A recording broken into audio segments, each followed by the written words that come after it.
don't know. I think. 23 told me I'm done. So I'm not the best person to be in the top 4 campus. You're not. No. Are you either? I mean, I've considered it. Yeah. I don't know. So we're having an interface ceremony with King Mark, and so they're going to have a choir, and then Mark is recruiting those who are interested and feel like they're strong chanters to join like Christian choir on stage. Our half.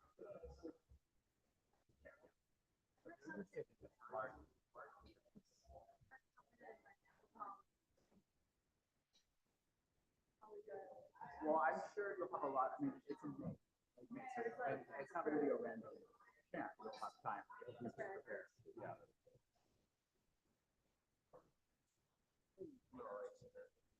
Yeah, you should ask. Yeah, like ask. There's only so many now. Yeah.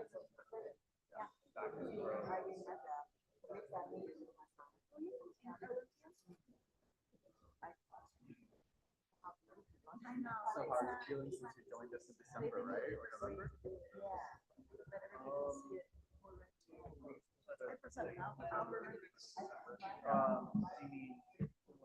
About this whole project. Oh, yeah.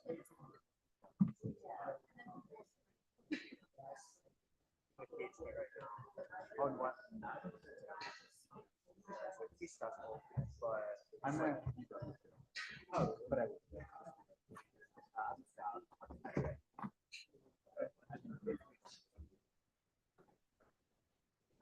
I joined in October and it's been a positive. It's been positive.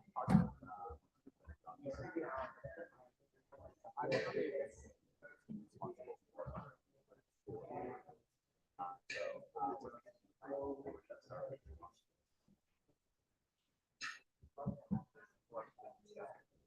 I'll be 7 years this fall. Okay, from. No, well, I guess I'd say I was just yeah, we're just friends. They're good to like have it. So back to the yeah, great. Actually, let's do. Thank you, buddy.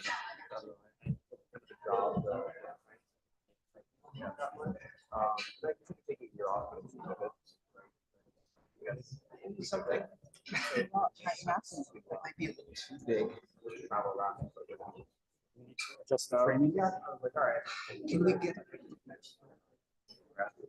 Yeah. Could you do that? So is it one of those two programs you get? This one, Can we get her in the framing line? I think it's too much, too high. Maybe. I'll leave it here for now, Ajahn.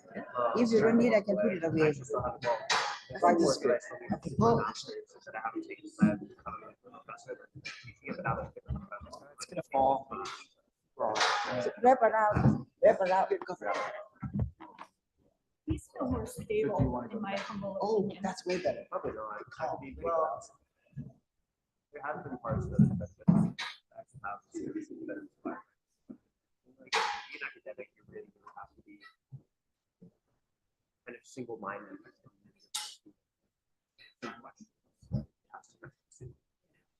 I just haven't felt that.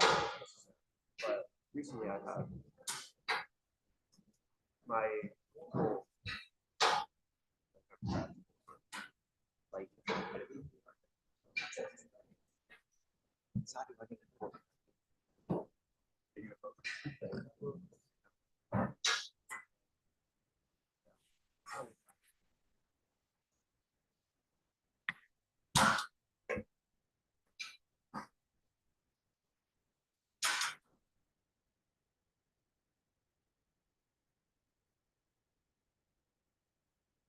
It's gonna be a noisy one.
Back to normal.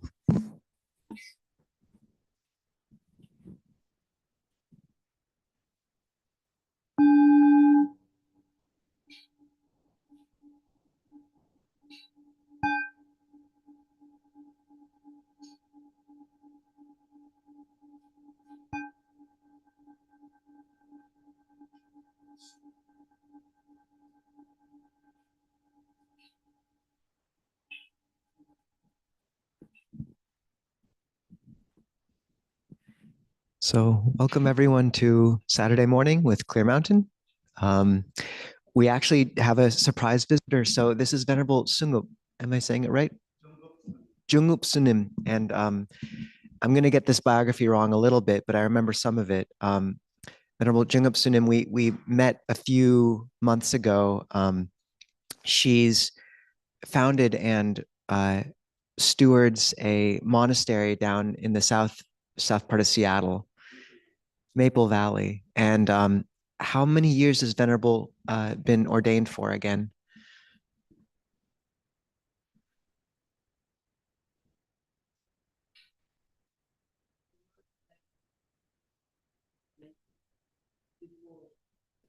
Since 1964. So if it's such an honor to be joined by her. And some of the story I know is after ordaining in South Korea, or sorry, Taiwan or South Korea, um, she came to the US and drove back and forth across the US for 2 years looking for the right place to settle and camping in campgrounds. I think she wore through at least one tent on that journey. And eventually, I believe as she was crossing back into Seattle over the North Cascades, saw she stepped out of the car and heard this clear water flowing under the snow around her on the mountainside. And she knew in that moment that she'd come to the place where she needed to settle and established this monastery in Maple Valley. I think I'm getting some of that right, but it's such, and we invited her to give a talk, but I think she wants to listen, but we're just so honored to have you with us. Thank you. Yeah. And if we can get 3 big sadhus for just joining us and to honor and respect and respected teachers come. Sadhu, sadhu, sadhu. And just encouraging people who, want to visit there at any point to do so. So we'll not put her on the spot anymore, but let's start with some chanting. So if you're joining on Zoom, you can find the link to the chanting book in the chat and on YouTube in the show notes. And we'll chant the verses on the burden, 74. This will be a bit of Pali, page 74.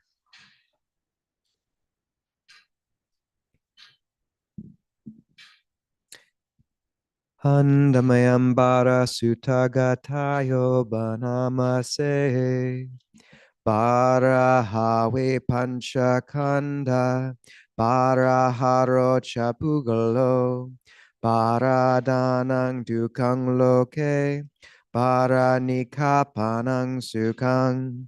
The 5 aggregates indeed are burdens. The beast of burden though is man. In this world to take up burdens is dukkha. Putting them down brings happiness. Niki pito agarum barang, anyang barang anadiya, samulang tanhang uboya, nichato parinibuto. A heavy burden cast away, not taking on another load, with craving pulled out from the root, desire stilled, one is released.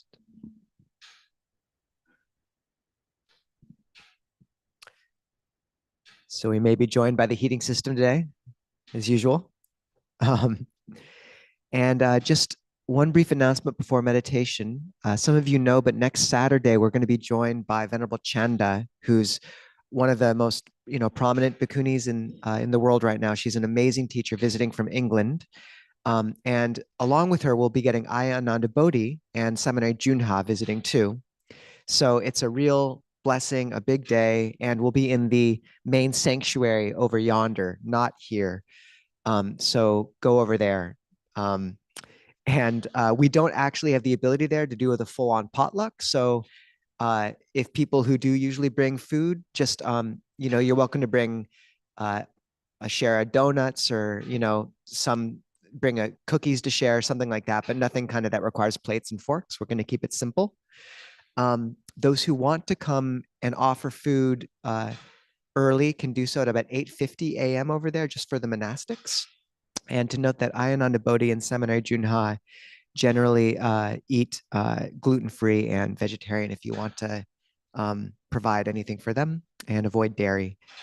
We'll also be going with all four monastics, Venerable Chanda, Seminary Junha, and Ayananda Bodhi, and me, to alms round that Sunday, the 17th, in Pike Place at 9 a.m. So if any of you Seattleites feel like coming down and getting to meet some wonderful monastics for a bit more conversation, it's a beautiful opportunity, and we're just very honored to be visited by such teachers. Okay. So we'll start with some meditation.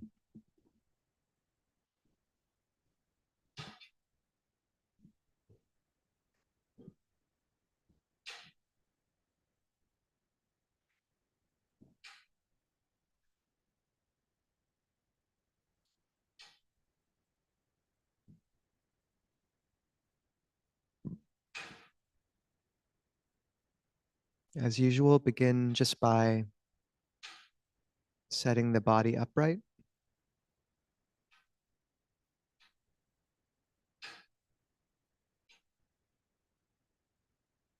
Paying special attention to drawing the lower spine in like a spring.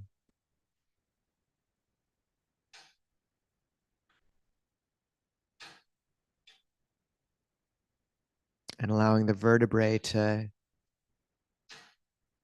rest one on top of the other, like a string of pearls hanging from a thread that extends up through the crown of your head.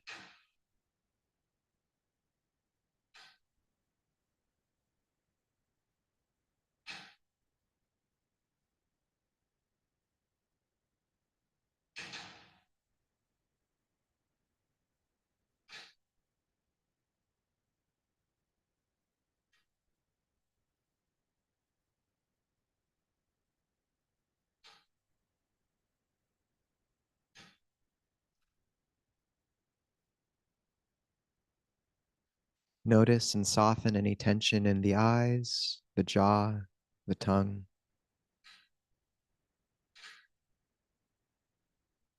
The belly.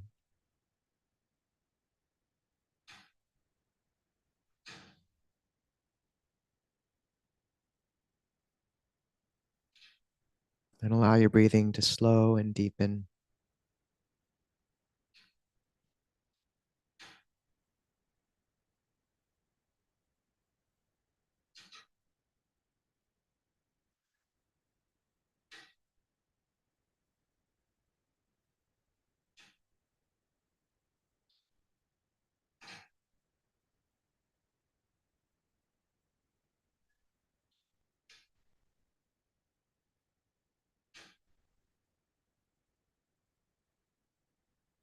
The essence of meditation is releasing and letting go. So allow that process to first take place with any tension you notice in the body. Relax. Let go.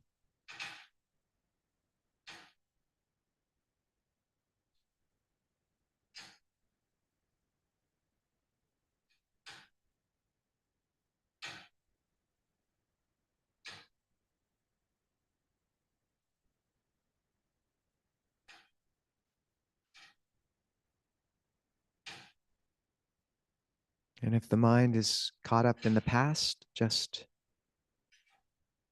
let go of that. Forgive those for now who may have not been perfect, and know that we're all working with varying degrees of ignorance. And can you just forgive what's past, and for the moment, just let it go and come back to the present for this session of sitting.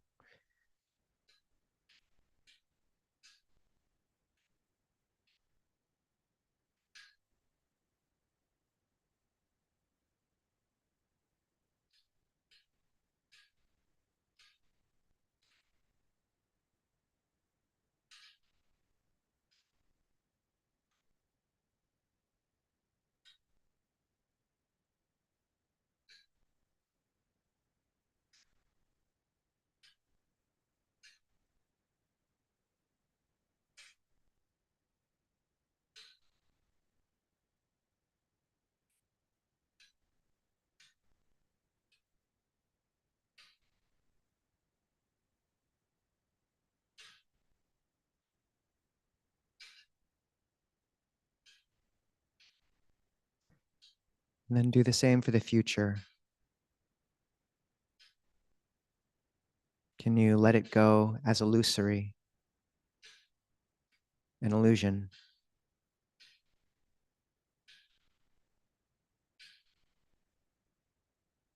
Any problems you're trying to solve or concerned about, just recollecting that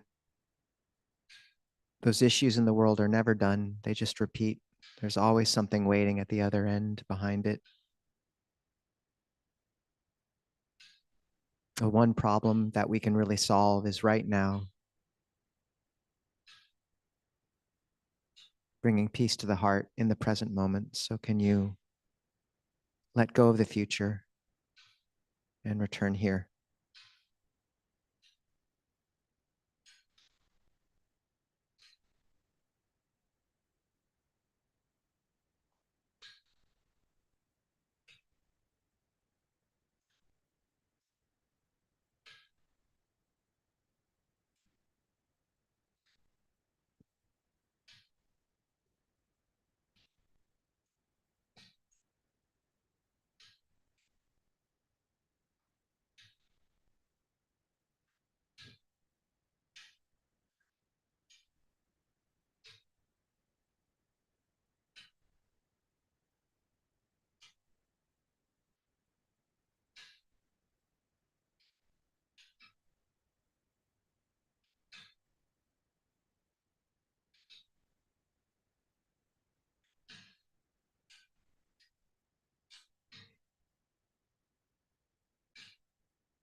And finally, just bring up a sense of goodwill, gentle goodwill to the meditation, friendliness towards yourself.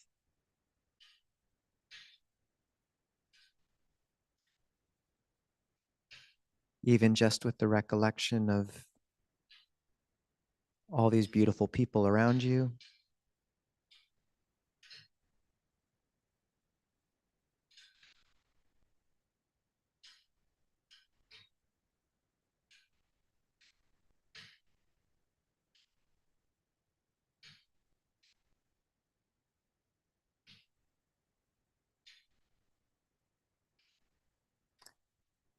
And with each softening,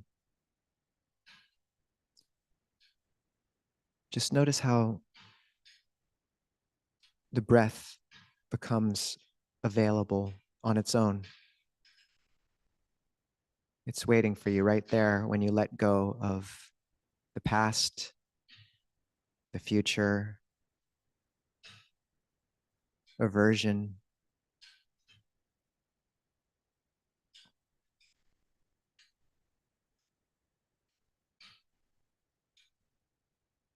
Like an old friend. So just continue whenever a thought draws you away into the past or the future.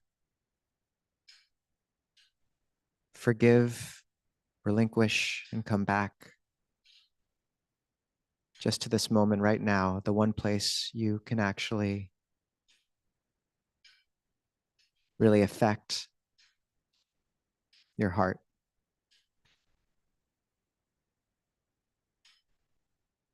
And we'll continue to meditate for some time.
take a second to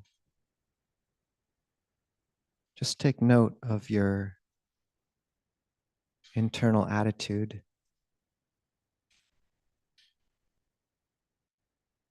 If you find it's become grim, aversive, then just bring back a sense of friendliness, playfulness, or levity, a gentle smile on the inside of the mouth.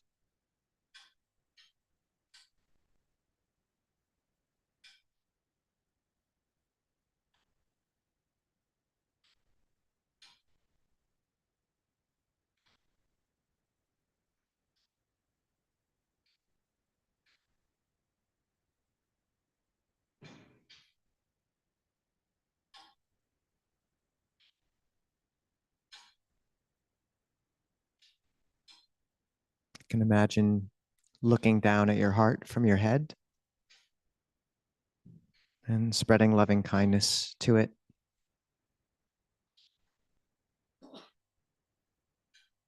May I be free from suffering. May I be free from fear.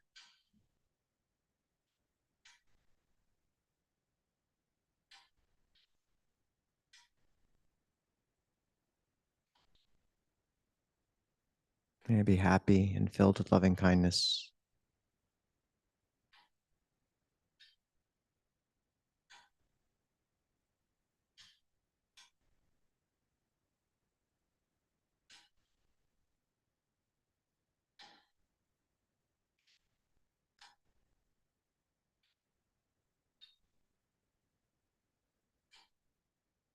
And then one by one, invite those around you into that same space in the heart. Imagine shrinking them, inviting them into that warmth. May you be well too.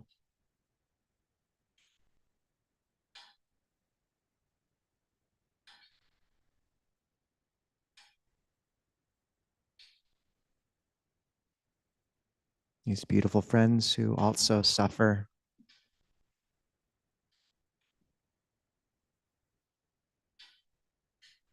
may they find comfort.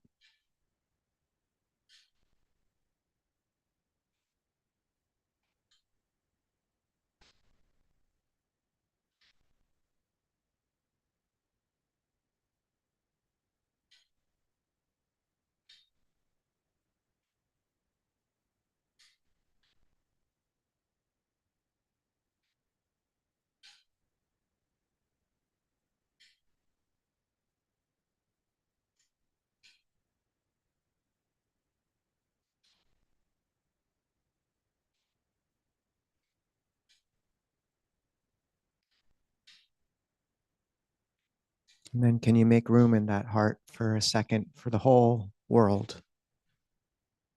All beings trying to find happiness, trying not to suffer.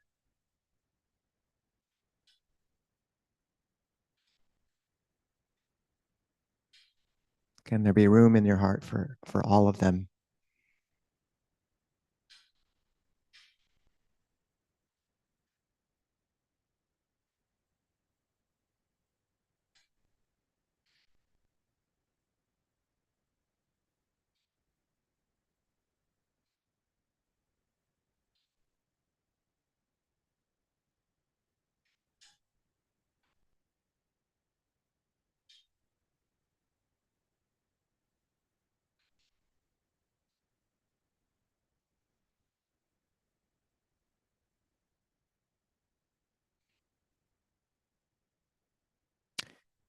And then condense that bright, warm glow of loving kindness into a pearl and keep it in your heart for later to touch and remind yourself of love whenever you need to throughout the day.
Brahmachaloka Dipati Sahampati Gatanjali Anadivairangayachata Santida Sata Parajakajatika De Setu Tammang Anukampimang Pajang.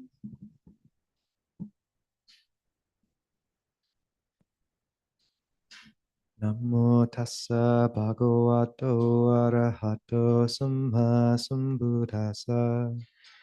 Namo tassa bhagavato arahato sammasambuddhassa. Namo tassa bhagavato arahato sammasambuddhassa. Buddhang dhammang sanghang namasami.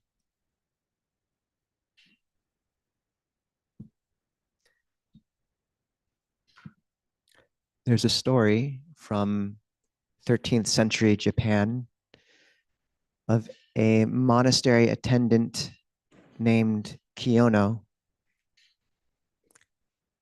And she was a peasant and didn't know how to read or write, and yet had immense faith. And one day she went up to one of the nuns and said, I don't know if I'm able to practice. You know, can I also realize I don't have an education? I can't read or write.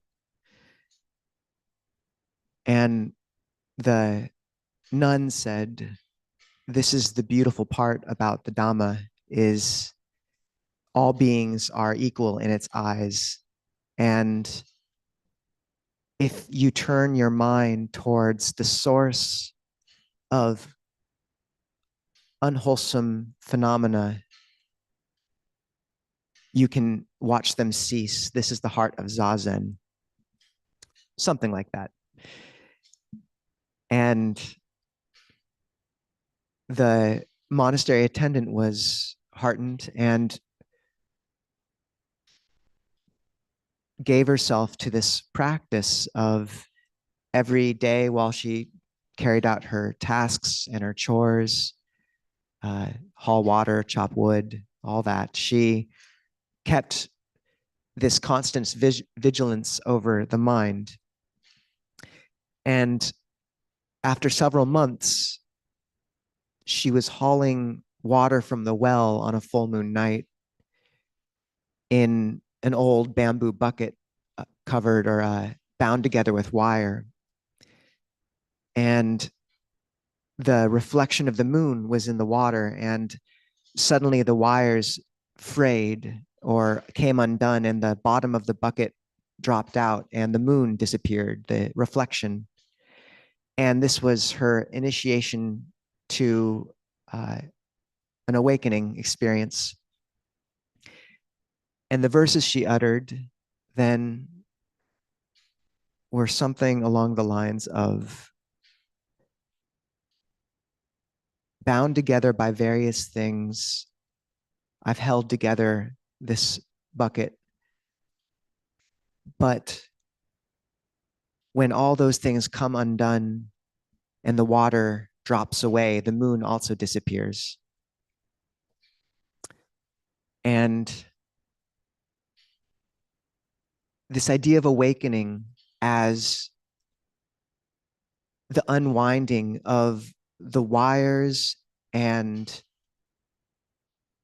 pieced together thing we've tried to bind into a coherent, cohesive self, an entity that we can control and satisfy through the years from childhood until now.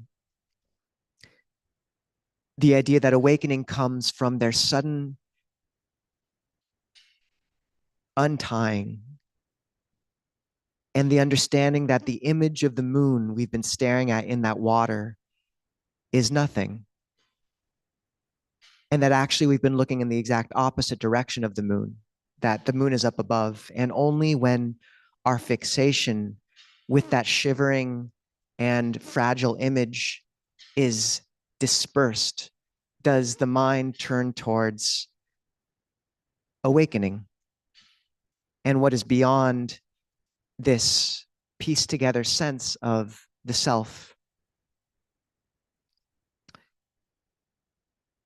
And you hear this often in the suttas, is once a monastic or a practitioner begins to let go of the various subjective identifiers or symbols of the identity, the Buddha encourages them, turn your mind towards the deathless element. Turn your mind towards the moon. And yet the first step in that process is to unwind this contraption of wires and bamboo slits and pieces of identity we've tried to cobble together into something which we feel will last, which will satisfy us, which we can protect, the sense of self. And it's not that when that's let go of, we become blank automatons. It's rather that there's an agility and a levity. Ajahn Chah would say, look, I still hold things, but I hold them lightly, and you know when to put them down. And the cobbled together piece or contraption that the Buddha spoke about of the self, he delineated into 5 parts. The khandhas is what we call them. And this framework for how to identify and unravel that sense of self, which is so solid when it's looked at in its unexamined state. The ability to parse it out and to untangle the skein of wires and various pieces we've bound together is a key part of the practice. And it formed the basis of the Buddha's second discourse, the Anatalakkhana Sutta, the discourse on not self, where he spoke to the 5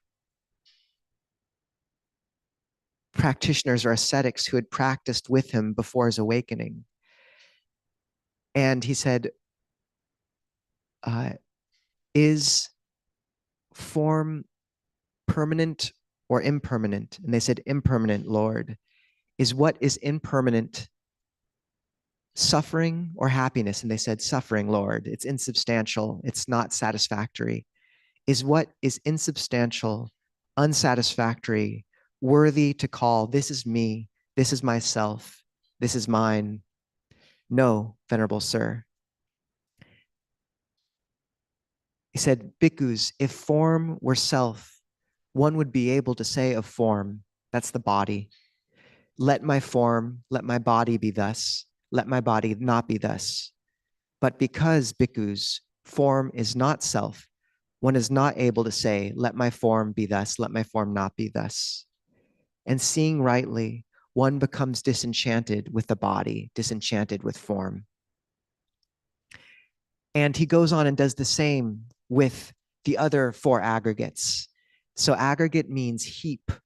It can indicate a heap of flame. So these signifiers of identity that burn on dependence, on our craving, and also just these elements of experience we attach to. The Buddha didn't have a word for experience. Experience is the five khandhas. And these aggregates of clinging include form, the body, rupa, feeling or affective tone, pleasant, painful, or neutral, vedana. Sanya, cognition or perception. So this is our how we identify objects in our experience, how a sense impression comes in and we label it blue or red or purple. It's kind of sifting through our memory banks and applying a mental label to an impression. There's sankhara, formations. And these are the mental programs we run that mix together all the other khandhas, all the other aggregates into cohesive experience. And also the element of impulse or intention. And then you have vijnana, consciousness. And this is what holds and experiences all these other khandhas. And the Buddha said that the first four khandhas are what he called name and form, nama rupa. So you have rupa, the body, and then you have the mental elements dependent on the body. So you have vedana, the feeling. So you see a sight or hear a sound and feel pleasant, painful, neutral. You have perception where you identify something. And then you have sankhara, these mental programs and formations in our minds, our impulses. And he said, this is name and form. And these building blocks of experience, which seem so solid when you aren't examining them, vijnana, consciousness, takes and it pieces them together like a weaver into a cohesive, continuous sense of self. Vijnana is the piece of that identity that says, I am experiencing, I am walking, I am tasting, I am feeling, I am the body. And so these different khandhas lean against each other, they're dependent. The Buddha spoke about name and form and consciousness leaning against one another like two bundles of reeds. They're each dependent on one another. And together they form a vortex. And if you think about a tornado, it looks solid, but there's nothing at the center. It's a swirling mass of dust and wind and motion. And yet at its center, it's empty. It's calm. It's still. So this is about finding the eye at the center of the storm, about seeing through that vortex of wind that we take as so substantial and seeing beyond it.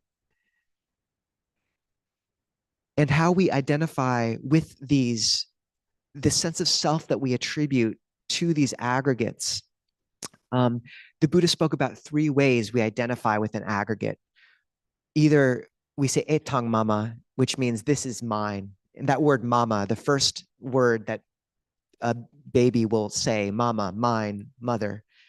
There's something very primal about that, but we either try to own the aggregate, or we say, eso asmi, this is me, this sense of subtle self that forms in the shadow of experience, or eso me atati, this is myself, explicit identification with an aggregate.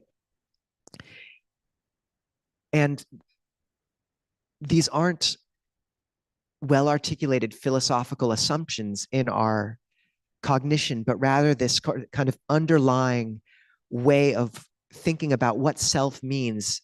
Because as soon as we see with a clear mind, the body doesn't obey me. When I'm sick, it won't do what I want. It ages, it gets sick, it does its own thing, whether or not I command it to do that. There's a sense of unlinking in the heart of like, oh, that's not me. It's not me. That sense of self dissolves just a little bit. And that distinction between clinging tightly to these aggregates is all we have versus slowly seeing through them and releasing our grip just a little bit, allows the heart to rest more and more in a spacious brightness which is beyond all of them. And the Buddha didn't articulate what was beyond those aggregates except to say it's nibbana, it's awakening, and it's a good thing. You should try to get there. But it's beyond words. So he didn't try to go into detail because we would just reconceptualize it. We would try to recognize it. We would make it into the aggregates again. There's a beautiful sutta where a monk named Venerable Kemaka is on his deathbed.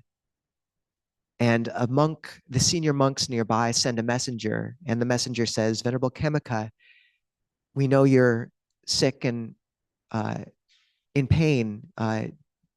Does your body hurt right now? Are you unwell? And he says, I am unwell. And the messenger runs back to the senior monks and says he's unwell. And then the senior monks send the messenger back, and the messenger says, Venerable Kemaka, the seniors want me to ask, do you identify with any of these aggregates? And Venerable Kemaka says, no, I don't. And so the messenger runs back to the senior monks and reports that.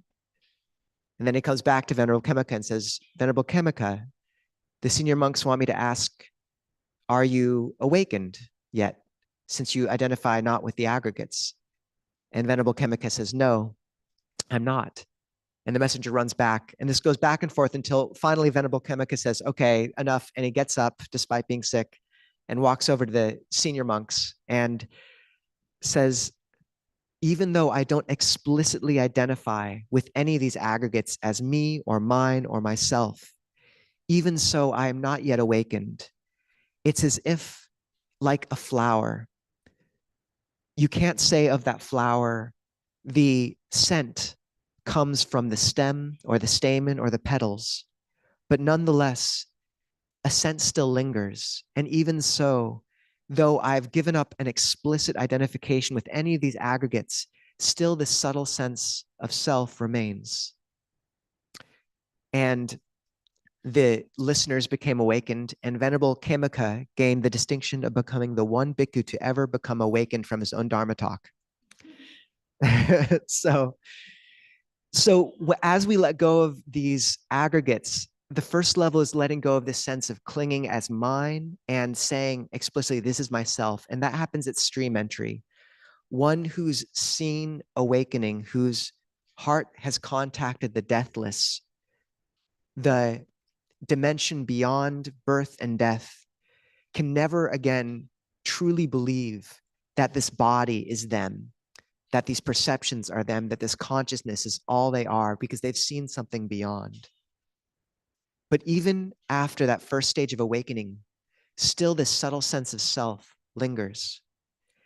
And the last fetter, one of them to be given up at arahantship, full awakening, is asmimana, that subtle conceit of self. And that's the final relinquishment of the scent, of that subtle self that hides in the background. So how we gain disenchantment, how we move towards that sense of awakening, is by naming our experience, by parsing it out with these 5 aggregates, so we no longer take it as a cohesive whole. And this is how you use this practice, is in your meditations, in your daily life. When you experience any of these, can you examine it as such and unravel the cloth of experience? With the body, the Buddha compared it to a lump of foam floating down a river. And even so, it's insubstantial. We take it as a solid thing, but if you examine the body closely, and this is the subjective experience of the body, how does it feel? What is it? What's the internal sense of it? As you examine it, you notice it changes. The external manifestation of it changes. It doesn't obey us. And the Buddha has so many contemplations aimed at seeing this. But just this constant being with the body and seeing how it's always shifting, how it's composed of many parts, just like that lump of foam is composed of many bubbles, how it's not worth taking as a self. It's changing. Are you the same as you were when you were a child? Are you the same as you were 7 years ago? Every cell in your body is replaced every 7 years. Is this really you and yours and yourself? And when the mind sees that clearly, with a calm groundedness born of concentration, it lets go. The next aggregate is feeling, Vedana. And this has been difficult to translate into English because it's not emotion, but it's the hedonic tone. It's the immediate sense of pleasure or pain or neutral feeling that we experience. And the Buddha compared Vedana to the bubble of water that forms on the surface of a pool when a drop hits it. So, as with all these analogies, there's such depth to that. When a sense impression hits, immediately the reaction is feeling. I don't like, I like, or boredom. This doesn't really affect me. And that idea of the water bubble, its insubstantiality lets us not get caught up and identify so quickly with Vedana. And feeling Vedana is an essential link on the chain of dependent origination, which is a psychological process that leads to suffering. Vedana comes and it's so primal that we immediately react, often with craving, to get away or to move towards.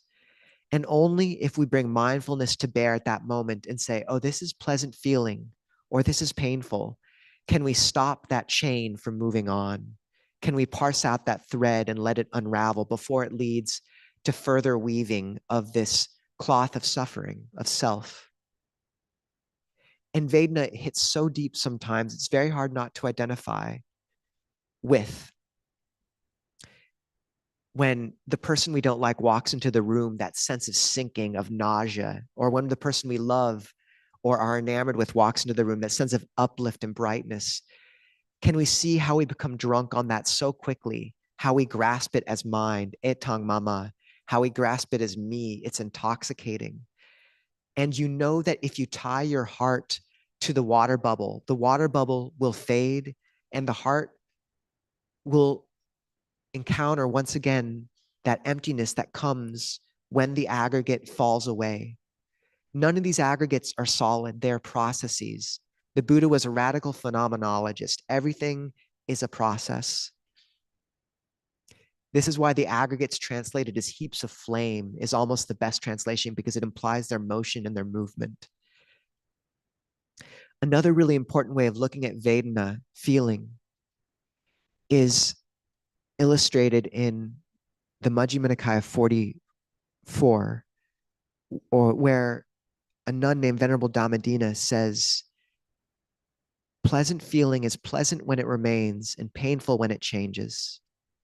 Painful feeling is painful when it remains and pleasant when it changes. Neutral feeling is unpleasant when experienced without awareness and pleasant when experienced with awareness. And this idea that pleasure and pain are two sides of the same coin. As soon as you get drunk on one, you know the other will come.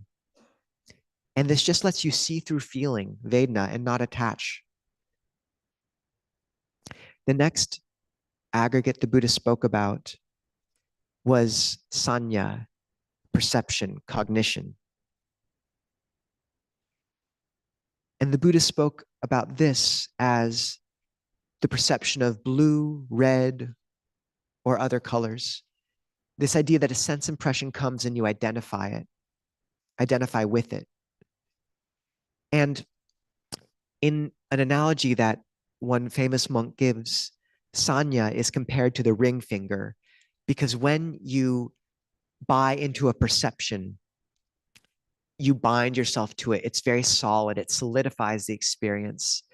Your boss walks in and there's that who you're having a difficult time with. And there's the immediate sinking feeling of Vedana. But then there's also this sense of, oh, him. And that identification and, that word like, what a jerk, something like that. The whole process is initiated through sanya, and suddenly things are very solid. In the Madhupindika Sutta, the Buddha outlines that progression of experience where he says what one feels, or when there is sight and mental consciousness, there is feeling.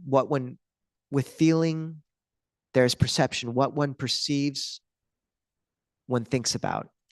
And the fact that the personal pronoun enters with perception, that solidification of the external solidifies the internal as well. That's where the self forms in the shadow. So seeing perception, and the Buddha compares perception to a mirage. He says it's insubstantial, even though we take it as so solid and see through it. The fourth khanda is sankhara, or formations. And the Buddha spoke about sankhara as, this is the most complicated term, but it's the concoctor, the concoction, and the act of concocting. So it's sankhara. In one sutta, the Buddha says, sankhara creates form for the sake of formness. It creates feeling for the sake of feelingness. It creates perception for the sake of perceptionness. It creates creation for the sake of creationness. It creates consciousness for the sake of consciousness. That doesn't quite work as well, but So the idea that sankhara is the cook, it's taking all these ingredients and binding them together. So when your boss walks in, you might notice that a feeling comes up of a sinking feeling. The perception of jerk comes in, and the word maybe, and a memory comes up, and then a sense of shivering in your body or trepidation, and then a proliferation on what you're going to do. This is all the massive sankhara arising. And the Buddha said that sankhara is like a plantain. And plantain trees are, you can look for heartwood, but there's none. You just unwrap them, and they're one big sheath that you unravel. And at the center, there's nothing. It's like an onion. That's our Western equivalent. You just unwrap sankhara, and there's nothing in the center. It just looks solid because it's a tangled skein. It looks cohesive. And sankhara is also the intention and impulse to act, cetana, and the sense of identification with that. And finally, there's vijnana, consciousness. And this is the subtle weaver behind it all that thinks, I am experiencing this, that takes all those four building blocks and weaves them together into a sense of self that's solid and enduring and seems substantial. The Buddha compared sankhara to a magician. It sits at the crossroads, and these different impressions come by, and it creates and conjures a mirage or a trick, but it's just that. And the way you can work with these is, first, Longpo Sumedho would often say, whenever one of these comes up, whenever you have an experience, say, who is it that's walking? Who is feeling? Who is seeing? And just let that question echo and unravel the tangle. He also said that Ajahn Jayasara recommends, whenever one of these impressions or constituents of experience arises, you can just look at it as impermanent. Notice how it changes. Notice how feeling shifts so quickly. You don't know what you're going to think in the next 10 seconds. How is that you? What delusion that we buy into this is the self. And just to make note of that again and again, to And you can even do this by when a strong thought process is moving through you to say, and that's anicca, that's impermanent. Just tag that phrase onto the end, and that's anicca, and that's impermanent. I really want a cup of coffee, and that's anicca, that's impermanent. With perception, notice how your perception of a loved one changes within a day, even. They're the enemy, they're the loved one. There's a beautiful story of a Zen monk named Wonho in 6th century AD, who was going to the Tang, China, traveling to study the teachings there.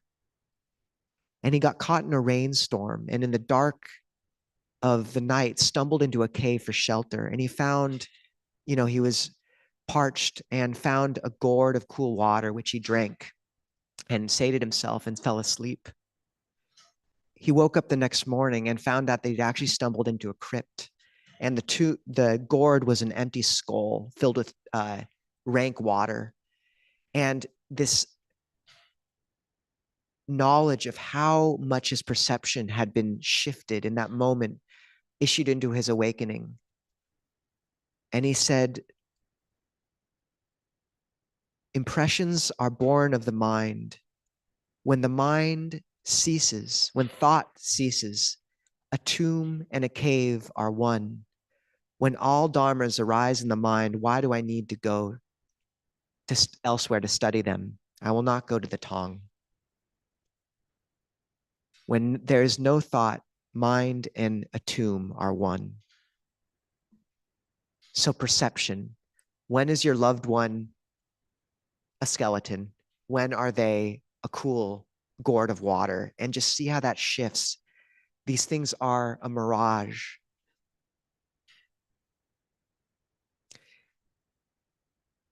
And really how we use this is just the ability to untangle that sense of self, that tangled cloth, and paint yourself into a corner with it. So identify throughout your day each element of experience as one or another of these, and they're conjoined. The Buddha said that these things bleed into each other. So it's not like there's a clear line between consciousness and perception and feeling. They all arise together.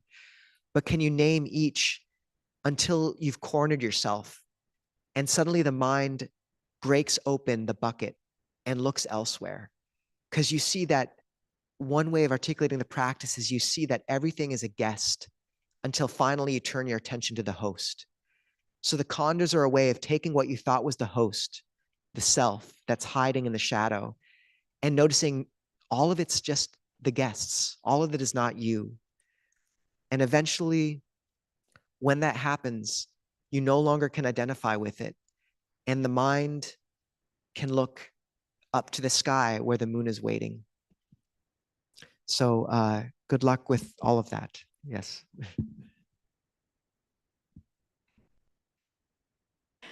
Andamayang Dhammakataya Sadhu Karang Dharamase Sadhu Sadhu Sadhu Anumodami.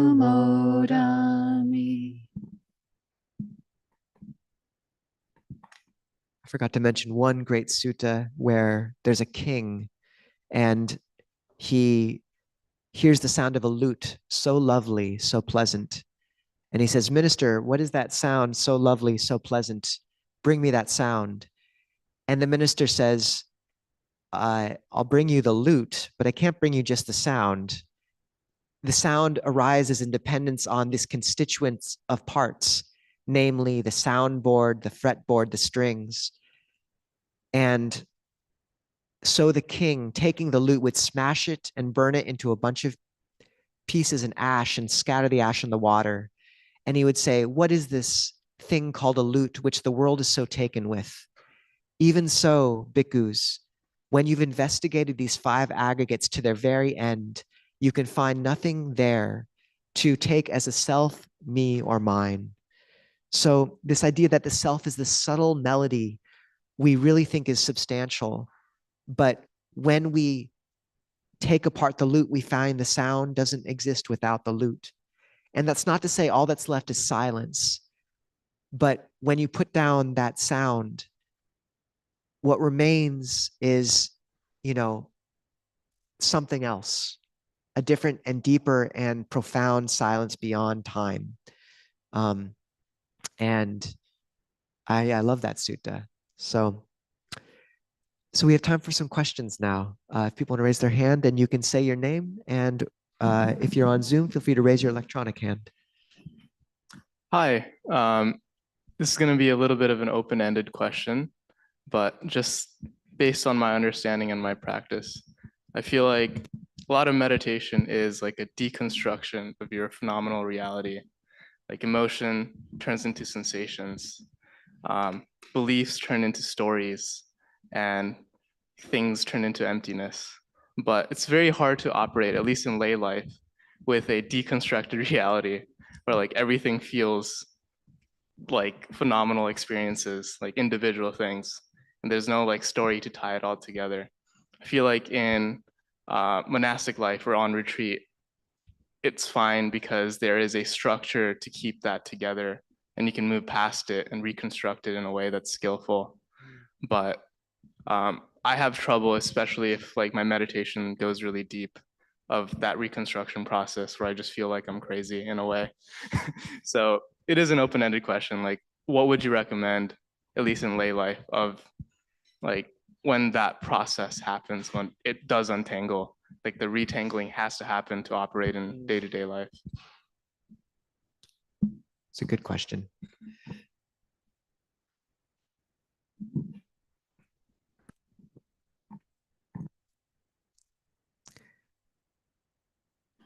I'd say this is one of the really important things about forms. People can look at schedules and ritual as outdated superstition, etc., but they really hold and frame the practice in an important way. Because you're right, like as the meditations deepen, often there can be phases where things can feel very ungrounded because you are deconstructing a lot. So to have a community you're checking in with, to have, some clear guidelines and schedules. So you have the 5 precepts, to have a schedule for your day. Like, this is the time I meditate, I bow at these times. Those forms are actually quite meaningful, and increasingly so. I'd say another thing is to note that the Noble Eightfold Path, the Buddha divided into 3 sections. There's sila, which is ethics. There's samadhi, concentration, and then there's panya, wisdom.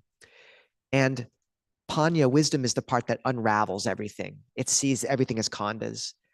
But that can only coexist when there's sila and samadhi holding a bright mind that you can rest in beyond those khandhas, or not beyond the khandhas, but that can hold the mind when it's letting go of what it's known before. Ajahn Mahabua said, when you think in terms of sila and samadhi, you think in terms of self. So sila would be like, I'm an honest person, I'm a giving person. Every day I do this. Every week I go to the soup kitchen once. I treat people this way. And there's this deep, wholesome sense of self. And you're right, we're still weaving a self, but it's made of wholesome strands. And a huge part of life is replacing the junk food with the health food. And that takes a long time because health food doesn't taste as good at first. But it tastes better in the long run. It's like exchanging a greasy piece of chicken for fresh snow. It's not the best analogy. A salad, I don't know. It takes a while though.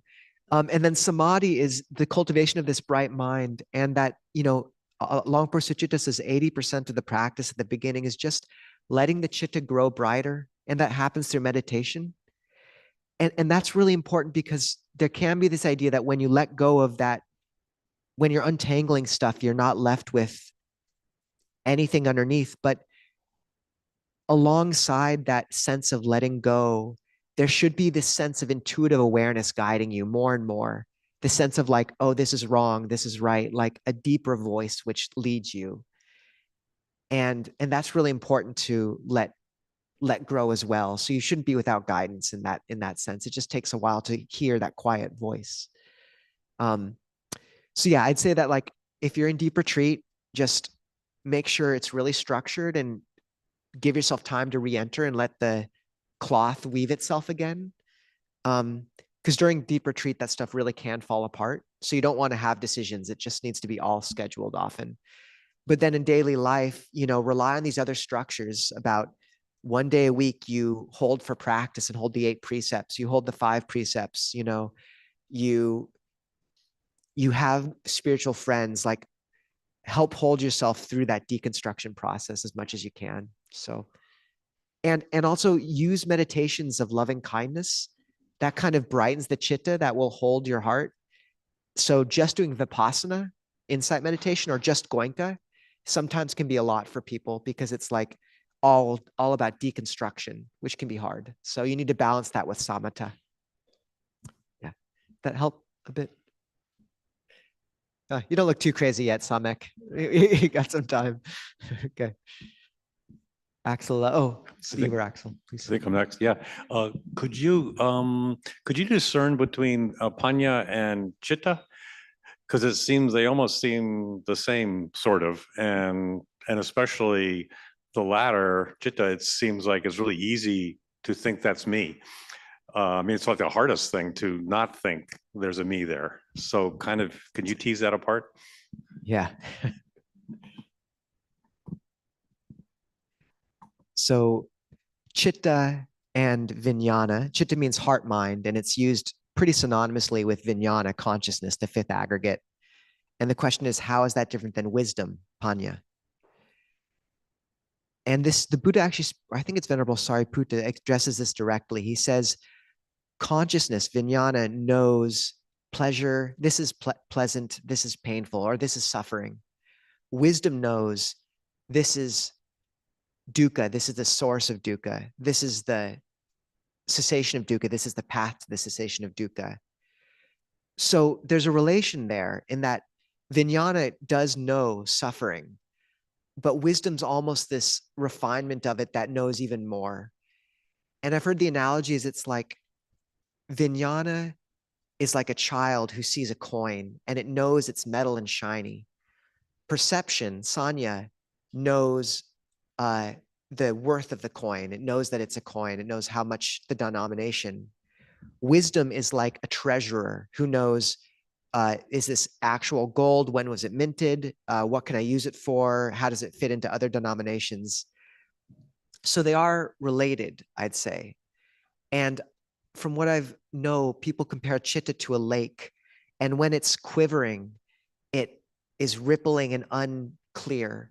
And vijnana can be unclear.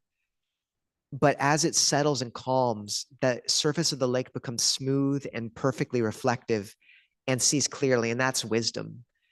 So it is hidden there. And you're right, it is related. But as to exactly when one ceases and the other begins, or how that sense of Russian nesting dolls works, I think the Buddha just said, look, they are related, and you want to refine consciousness more and more. And as you kind of step back through that consciousness, release again and again and again, you move towards full awakening. But as soon as you name what you step into in any substantive way, you risk stopping short of the end goal. It reminds me of an anthropologist who went to this tribe and said, what does the earth rest on? And they said, well, the earth rests on a turtle. And he said, well, okay, what is that turtle standing on? And they said, it's on another turtle. And he said, well, what? And they said, look, it's turtles all the way down. So for me, the Buddha was a pragmatist. He wasn't giving us an ontological perfect framework. He was giving us a methodology for breaking open this bind of samsara. And he gave us enough for that. But yeah, I always ask that question too, and I never get a perfectly answer I understand either. I think there's a point to that. Can you just follow on that one bit, just about, the trickiness about, especially chitta, heart, mind, and sort of resting in that, and thinking that is somehow I.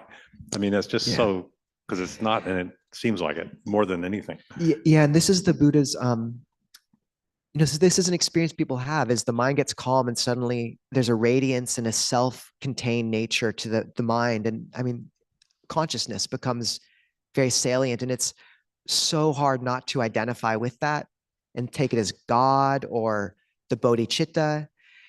And that's why the Buddha just gave us a strategy in the end of see dukkha and let go of it. So in every one of those cases, he just said, keep applying the Four Noble Truths, where is there any sense of dis-ease? Is there any sense of movement in that mind? And there's a story of Longtam Mahabua in the end of his practice. He's a famous teacher in Thailand. He came to this radiant center, and his practice for numerous days was just watching it and seeing if there's any movement.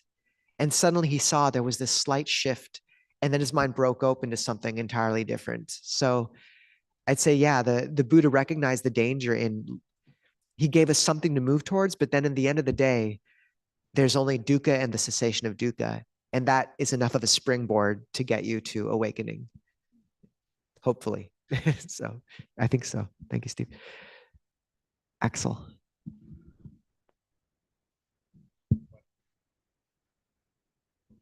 Hello. So I wanted to ask about getting rid of bad things in yourself, I suppose. I've never really had issues with not identifying with my physical body. I remember having issues with even recognizing myself from a child age or whatever, sorry. But I have been noticing that I have a lot of issues with I recognize that things are bad, but as somebody who's dealt with bad for most of my life, it's hard for me to discern what is good in comparison, and which supposedly negative traits can help me and how to isolate those. I've tried compassion meditation, but I'm kind of a bit out of whack for that right now. So do you have any other recommendations?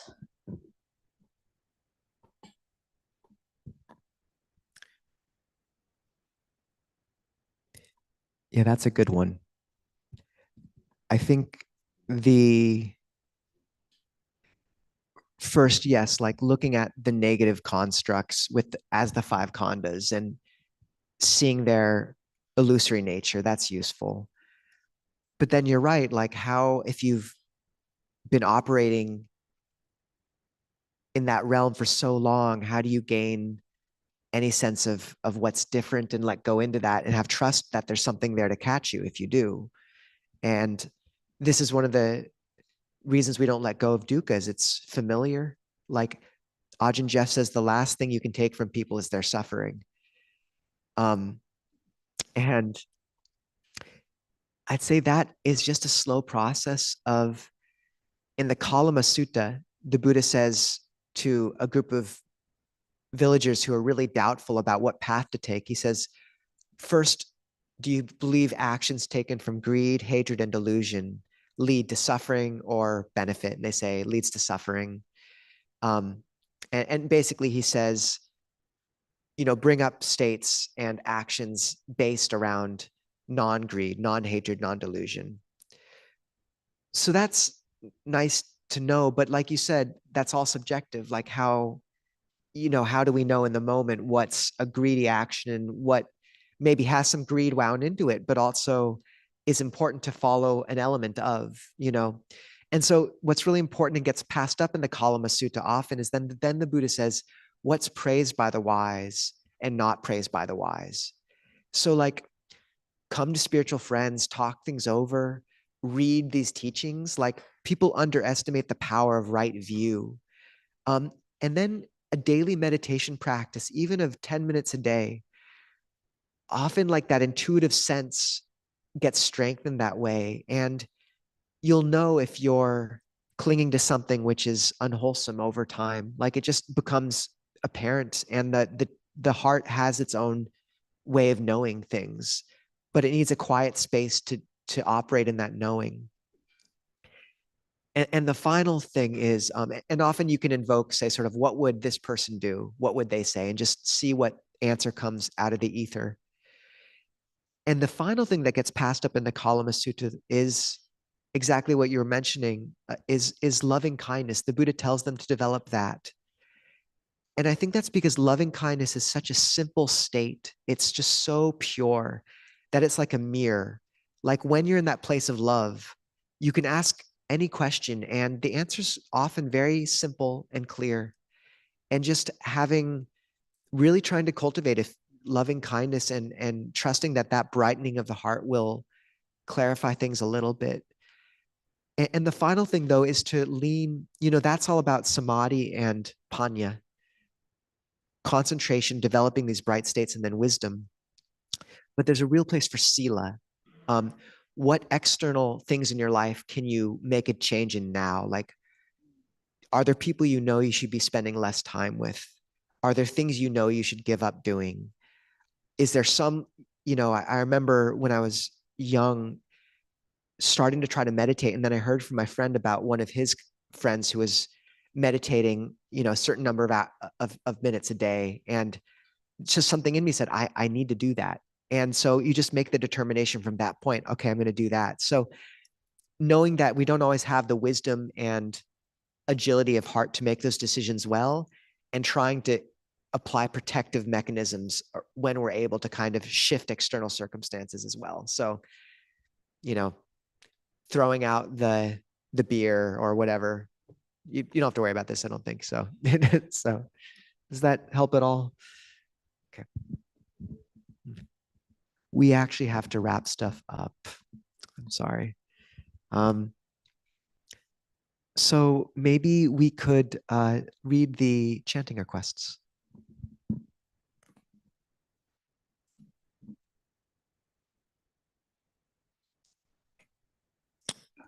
Just a sec.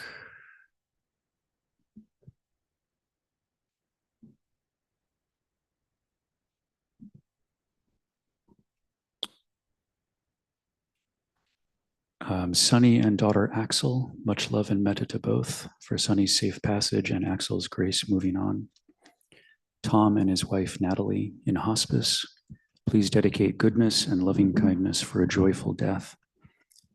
Marianne having challenges with medical issues. Alina, untreatable brain cancer, much love and metta. Roger and Charlie, my brothers, both dealing with the debilitating effects of having Parkinson's. Much love and metta. That's from Barbara.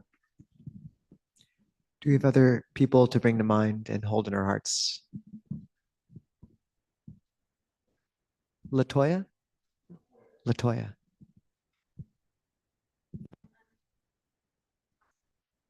Jeed, who passed away last week. Grandpa Ted. Natalie.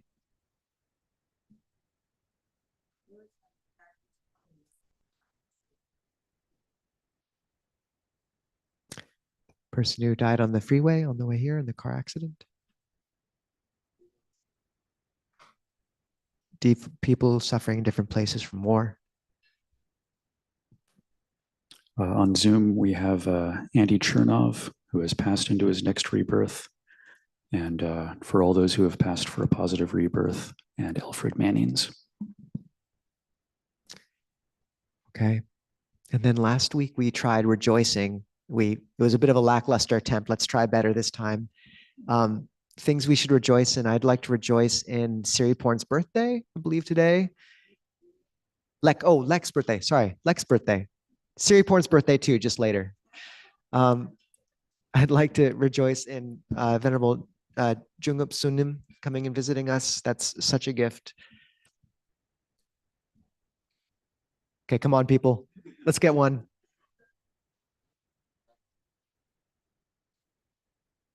Sid's productive week. I love it. Yeah, Axel.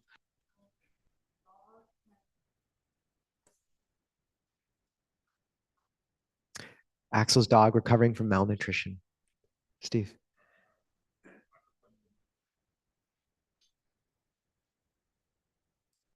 The good health of Steve's wife. Good. All right, that was nice. Matt, yeah. Matt got his peas in yesterday. Way to go, Matt.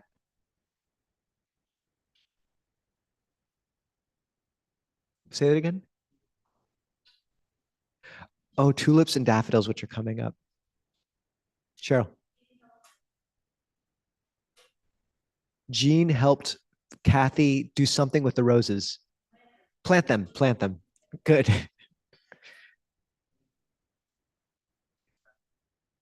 Something emus at two-step.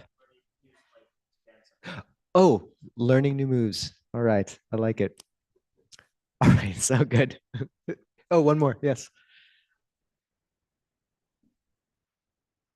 Oh, what's your name again?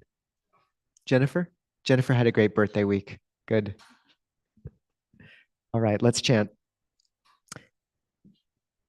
Verses on a shining night of prosperity, page 75. 75. Handamayambarekaratagatyo banamase. Atitang nanwa gameya napati kanke anagatang. Yaditang pahinang tang apatansha anagatang. One should not revive the past, nor speculate on what's to come. The past is left behind. The future is unrealized. Pachupananchayodamang tatatata vipasati. Asanghirang asangkupang nang widang anubruhae. In every pleasantly arisen state, there, just there, one clearly sees, unmoved, unagitated. Such insight is one's strength. Achewa kichangata pankojanya maranang sue. Nahi no sangarantena mahasanena machuna. Ardently doing one's task today. Tomorrow, who knows, death may come. Facing the mighty hordes of death. Indeed, one cannot strike a deal. Ewang wiharang ataping ahoratang atanditang. Tungwe barakaratoti santa achikate muni. To dwell with energy aroused. Thus for a night of non-decline. That is a night of shining prosperity. So it was taught by the peaceful sage. Okay, and as usual, whoever's been with us 3 times or less and feels bold, feel free to raise your hand and just introduce yourself and how you heard about us. No pressure. A little teeny bit of pressure, but not much. Yeah.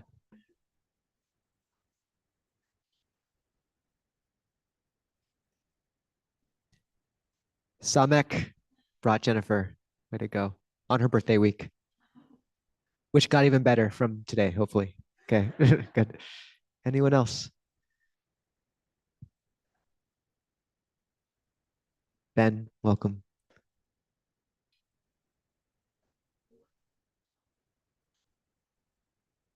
Great, Thor. Did you Google just meditation groups? Okay, I'm curious. I've said there's a Clear Mountain Bank, which we're currently competing with in the search ranking. So glad. Okay, great. Also, Amanda just got back from Europe and on long retreats and will be gone for a little bit. So she's an introvert, but still, this is a chance to say hello to her and rejoice in the good work she's been doing. So, and yeah, just most of you know this, but monastics in our tradition don't use money. Everything here is given for free. Please feel free to take some books. You, who just came back from Thailand, got a bunch of Ajahn Jayasaro's yellow page teaching books. It's called From Pen. What is it called? The book. From heart to hand. Yes. So there's a bunch of copies there for free. They're really fun. A bunch of people brought food. Please take some, and just encourage everyone to get to know one another. There's name tags in the back, and yeah, just always very happy about this community. And I will be talking to Skinner again about the heating system. Before we bow to the Buddha, I just want to give people a chance to do a deep 3 Anjalis to Venerable Jungup Sunim, who's with us, just in honor of all she's brought to the Dhamma and practice here. Bow.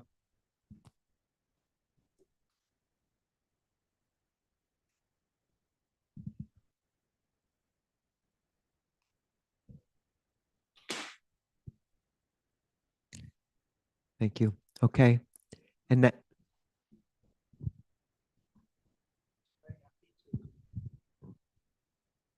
Very happy to meet.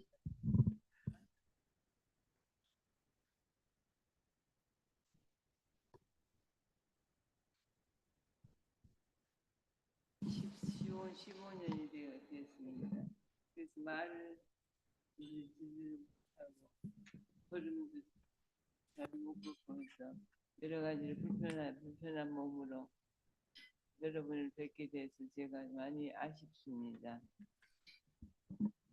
She wanted to speak more, but she has Parkinson's disease. Otherwise, she would have talked and spoken more words. 아까 얘기한 것처럼 제가 메플밸리에 테네이크 프라프리에서 조그만 빌딩을 지어가지고 법회를 보는데 여기서 와서 보니까 이 넓은 장소에 많은 분들이 오셔가지고 법문을 듣는 걸 보니까 제가 우리 정각사에도 오셔서 법문을 듣고 이렇게 했으면 좋겠다 싶은데 장소가 여기만큼 넓지를 않고 여러 가지 시설이 부족해서 어떻게 생각해 한번 좀 어떤 방법을 생각해 봐야 되겠다고 생각합니다. It's complicated, but she has a small temple back there. It is not as big as this place, but she's very happy to see so many people here, and she wishes that she can somehow accommodate you all if you plan to visit her place. 그래서 돌아오는 5월달이 부처님 모신 날 행사를 하게 되는데 어떻게 시간과 스케줄이 맞으면 한번 다녀가시면 좋겠습니다. During Buddha's birthday, she has a special event, so she invites you all to come if you can. What date is that? It's May 15th. May 15th. 그분 어디 갔습니까? 저하고 같이 오신 분.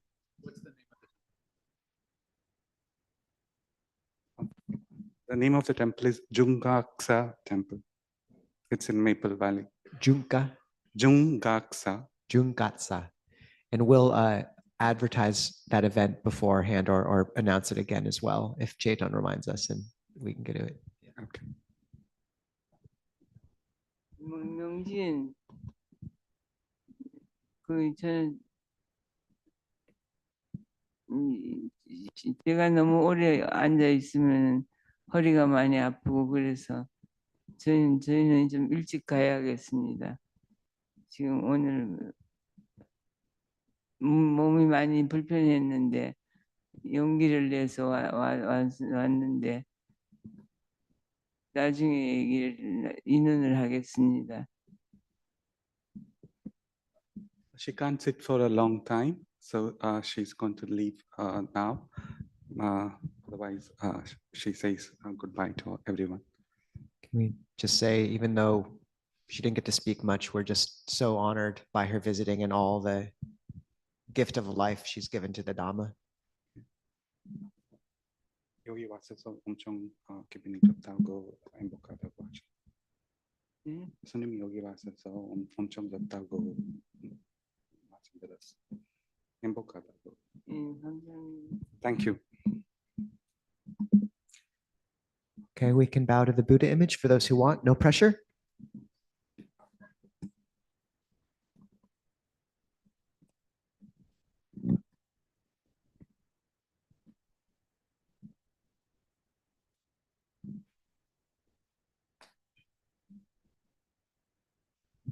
And wave goodbye to the Zoom people. And Zoom people, you all can stay on for a Zoom coffee hour if you want. We actually get to watch you from here. It's pretty fun. Okay. 전화기나 Thank you. 아이패드로 저희 그림 볼 수 있으니까. 네. 볼수 있습니다.